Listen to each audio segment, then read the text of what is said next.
Hey, welcome to LiveHive, where you can stay up to date with the latest updates about marketing, sales, and business. You can also get more details from our website at www.livehive.com. The games industry is predicted to keep increasing in the future years, surpassing $200 billion by 2023. Between 2019 and 2023, Newzoo predicts the games market will expand by a 7.2% compound annual growth rate, or CAGR, to reach $204 billion. Gaming industry is one of the booming industries in the market, so why don't we talk about the updates on the marketing trends, specifically in the gaming industry? In the most recent season, Apex Legends has over 13 million weekly players, August 4th. According to Electronic Arts, Respawn Entertainment's sci-fi battle royale game Apex Legends averaged 13 million weekly players during its most recent season, while the game set a new record for peak daily players over the same period. This information comes from EA's quarterly earnings report, which shows how the business continues to generate money from various successful live games across multiple genres and platforms. During an earnings call, EA executives noted that last year's performance was fueled by a period in which video game spending was significantly higher due to stay-at-home orders driven by the COVID-19 epidemic. The company is improving its full-year outlook for the fiscal year 2022 due to this quarter's success. Because of the Activision Blizzard lawsuit, the Overwatch League may lose sponsors. August 5th. According to the Washington Post, several major Overwatch League sponsors are considering withdrawing their support for Blizzard's premier esports league in the wake of a lawsuit filed by the California Department of Fair Employment and Housing, alleging that Activision Blizzard fostered harassment and discrimination-free workplace. Those sponsors aren't small potatoes either. Coca-Cola, State Farm, and T-Mobile are among the biggest advertisers. The Overwatch League isn't a huge source of cash for Activision Blizzard. Still, it is a legitimate factor for the game, driving interest and establishing financial partnerships with sponsors like Coca-Cola. It's only a tiny part of the economic effect Activision Blizzard warned investors about during this week's quarterly earnings call. Suppose those corporations decided to end their sponsorship indefinitely. In that case, it would be yet another illustration of how unregulated harassment and discrimination can cause financial harm to the institutions that enable it. Dotemu, a vintage gaming firm, has been acquired by Focus Home Interactive for $45.5 million, August 5th.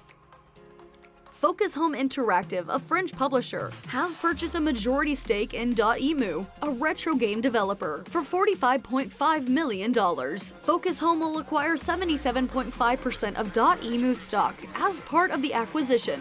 Dotemu has worked on games like Metal Slug Tactics, Streets of Rage 4, and Windjammers 2 to help revise classic franchises. If Dotemu meets specific performance goals, Focus Home will pay an extra $17.7 million as part of the arrangement. Following the acquisition, Dotemu CEO and shareholder Cyril Imbert will continue to lead the company as managing director of Focus Home's soon-to-be-created indie publishing section.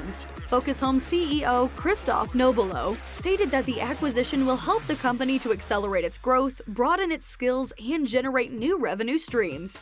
In addition, Focus Home plans to assist Dotemu in developing more ambitious projects in the future, such as remakes and sequels of 3D titles.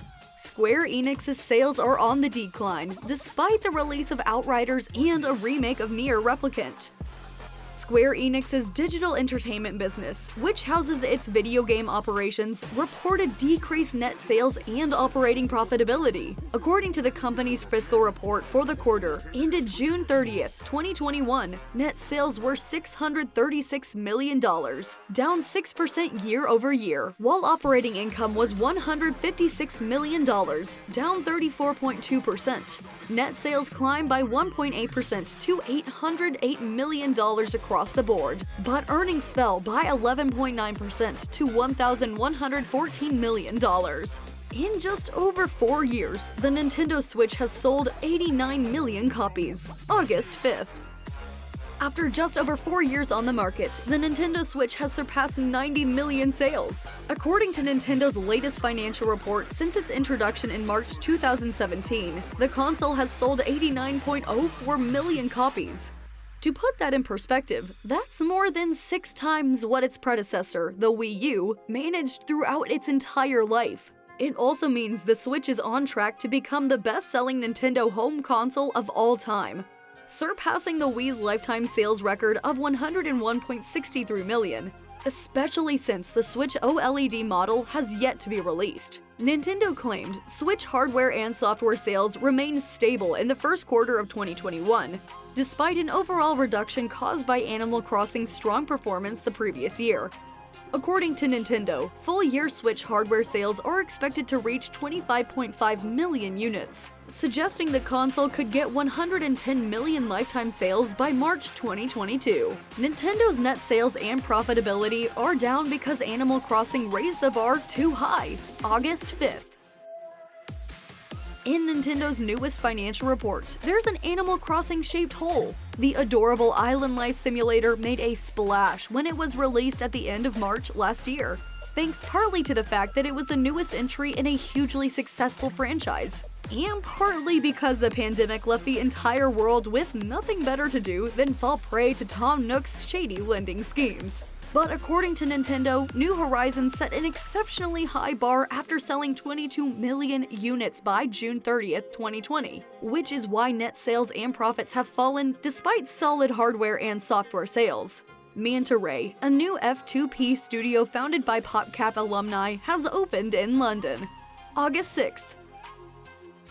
Former Popcap CEO Mike Cochran has gathered a group of his former colleagues to launch Electric Manta, a new free-to-play game studio based in London, UK. The formation of Electric Manta was announced in an interview with GamesBeat, in which the team discussed their company's aims and what they like to do with the free-to-play arena. Elizabeth Sampit, Alexis de Girolami, and Liam Robinson are among Cochran's former Popcap collaborators. Former Zynga executive Gaurav Mehta and Stuart Perry, former head of tech and tools at Huawei. According to GamesBeat, the team is working on some interesting partnerships that will be unveiled in the coming weeks. A lot of people have been exposed to hyper-casual over the last 3 to 5 years. And as they evolve as gamers towards the casual spectrum, they are probably seeking something more, Cochran told the outlet. Sampat told GamesBeat that she wants to push the boundaries of what's possible in mobile games in terms of narrative experiences, as well as make stories that appeal to her own demographic.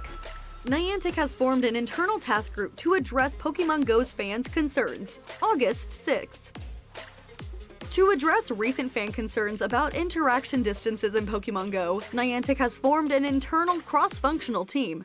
After Niantic announced plans to turn back several of the AR title's pandemic-enforced adjustments, like increased Pokéstop and gym interaction distances, puzzled Pokémon Go users petitioned Niantic to make those changes permanent. Fans vented their displeasure on social media, claiming that the adjustments had made the game not only safer to play during the pandemic, but also indefinitely more accessible to players with impairments. Despite the protests of thousands of players, including over 160,000 who joined a Change.org petition to overturn the decision, Niantic finally began pulling back its pandemic changes earlier last month. However, just a few days after reducing interaction distances in the United States and New Zealand, Niantic released a statement saying it had heard its fans' feedback loud and clear. Niantic has finally reacted, but it is insufficient. Their response is purposely unclear, attempting to put out the fire that they have started without truly making a decision, they stated. I urge you to continue to limit or cease spending until they return to the previous level of interaction distance.